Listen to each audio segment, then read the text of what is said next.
السلام علیکم ورحمۃ اللہ وبرکاتہ۔ میں اللہ کے نام سے شروع کرتا ہوں جو بڑا مہربان نہایت رحم کرنے والا ہے۔ مشکل وقت میں سب سے مضبوط سہارا نماز ہے۔ آج کا موضوع ہے صلاۃ الحاجت کی فضیلت اور اہمیت۔ ایک ایسی نماز جو امید کو زندہ کر دیتی ہے۔ صلاۃ الحاجت کی فضیلت اور اہمیت۔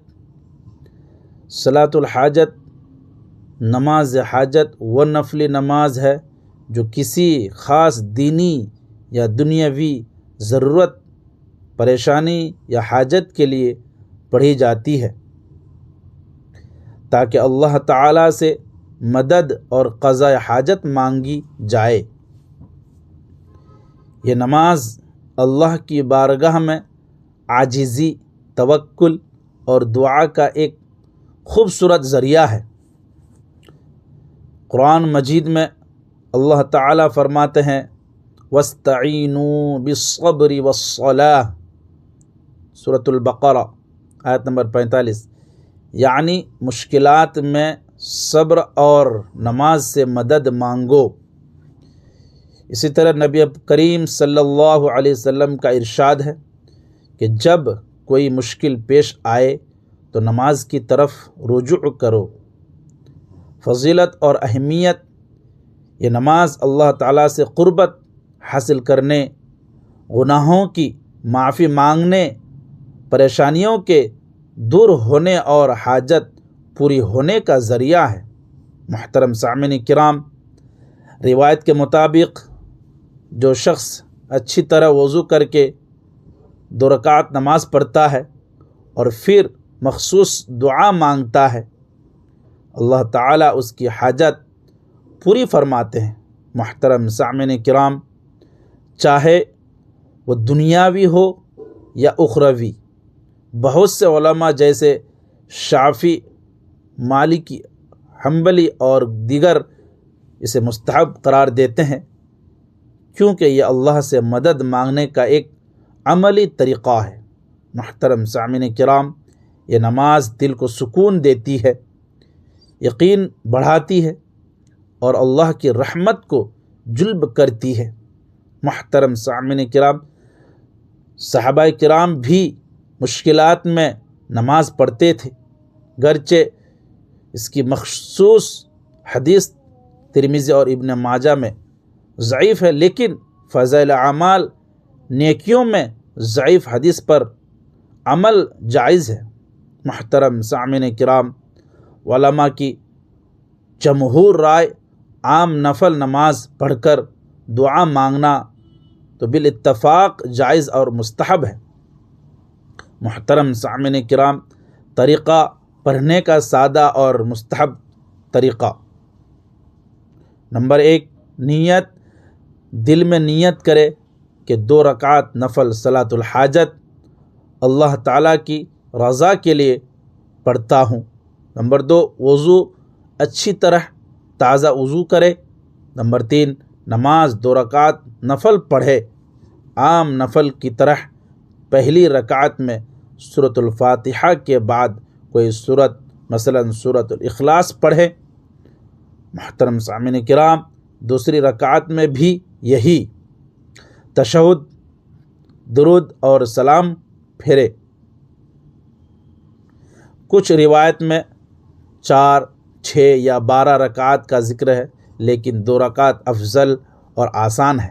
محترم سامعین کرام، نمبر 4، نماز کے بعد دعا اللہ کی حمد و ثنا کرے، مثلا الحمدللہ رب العالمین، سبحان اللہ و بحمدہ، نبی پاک صلی اللہ علیہ وسلم پر درود بھیجیں، مثلا درود ابراہیم، پھر یہ مشہور دعا پڑھیں جو حدیث میں ہے۔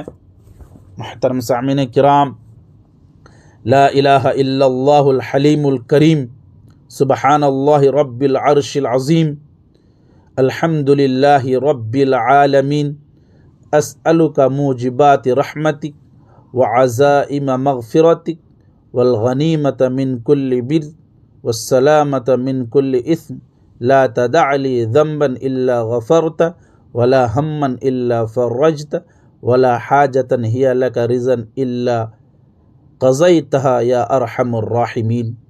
ترجمہ: اللہ کے سوا کوئی معبود نہیں، وہ بردبار اور کرم والا ہے، پاک ہے اللہ جو عرش عظیم کا رب ہے۔ سب تعریف اللہ ہی کے لیے ہے جو سارے جہانوں کا رب ہے۔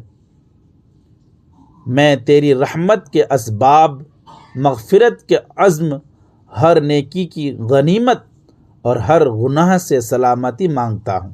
محترم سامعین کرام، میرے کوئی گناہ نہ چھوڑ جو نہ بخشے، کوئی غم نہ چھوڑ جو نہ دور کرے، اور کوئی حاجت جو تیری رضا کے مطابق ہو نہ چھوڑ جو نہ پوری کرے۔ اے سب رحم کرنے والوں سے زیادہ رحم کرنے والے، پھر اپنی حاجت دل کی گہرائی سے، عاجزی سے مانگے، رونے کی کوشش کرے۔ محترم سامعین کرام، یقین رکھے کہ اللہ سننے والا ہے۔ محترم سامعین کرام، اہم باتیں: یہ نماز کسی بھی وقت پڑھی جا سکتی ہے، مکروہ اوقات کے علاوہ تہجد کے وقت یا عشاء کے بعد پڑھنا زیادہ افضل ہے۔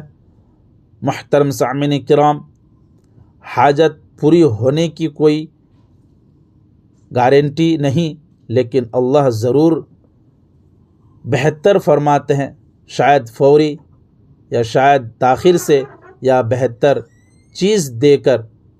سب سے بڑی فضیلت توکل، صبر اور اللہ سے قربت ہے۔ اللہ تعالی ہم سب کی حاجتیں پوری فرمائے اور ہمیں اپنی بارگاہ میں قبولیت عطا فرمائے، آمین۔